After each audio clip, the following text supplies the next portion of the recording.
Una piazza Santa Croce come mai si era vista, splendente di luce e di fervore artistico, un vero e proprio spettacolo di musica, immagini e parole con la regia teatrale dell'attrice agrigentina Lia Rocco, che ha messo letteralmente in scena, grazie al contributo degli artisti agrigentini, uno dei quartieri più suggestivi e affascinanti del centro storico agrigentino, il quartiere del Rabbato. Abbiamo voluto riconsegnare alla città questa piazza che è bellissima.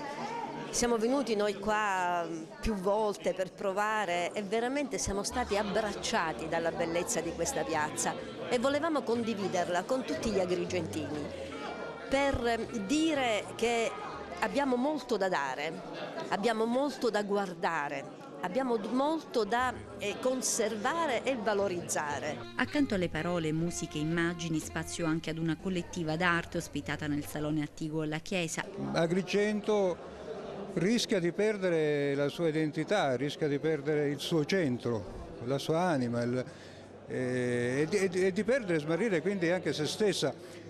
Non soltanto il passato si perde così, ma si perde anche la qualità del presente e soprattutto il futuro di questa città. Secondo me è assolutamente evidente che questa città deve cercare il suo futuro nel suo passato, non solo quello ellenistico, il sogno ellenistico e romano, ma anche il suo passato medievale, nel suo centro storico. E in un'iniziativa tesa alla valorizzazione del patrimonio storico, culturale e artistico della città di Agrigento non poteva mancare il contributo del Centro Culturale Pierpaolo Pasolini. Riscoprire questi luoghi e questi spazi diventa quasi fondamentale per questa città, è un passaggio decisivo, cioè o li recuperiamo e diventano momenti di incontro, luoghi dove possiamo portare cultura di questo tipo, quindi immagini, luci, perché no, queste esperienze di questi pittori agrigentini bravissimi. Vuol dire recuperare un pezzo della città, vuol dire recuperare memoria, vuol dire recuperare letteratura, vuol dire recuperare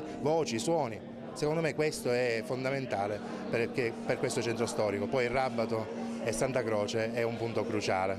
Sono orgoglioso che si faccia questa iniziativa perché mette un po' le luci sulla realtà di questo quartiere che comunque è una zona di Agrigento. A volte sembra un quartiere dimenticato, sembra un quartiere su cui Agrigento che non appartenga alla città di Agrigento. In realtà questo è uno dei primi quartieri di Agrigento. Io mi auguro solo una cosa, che alle iniziative possano seguire cose veramente che possano apportare il bene a questo quartiere, che possano essere fatte delle opere, delle rivalutazioni per riqualificare il territorio che, ripeto, è un territorio bellissimo anche se purtroppo ancora porta tutta l'impronta che ha subito con la frana del 66.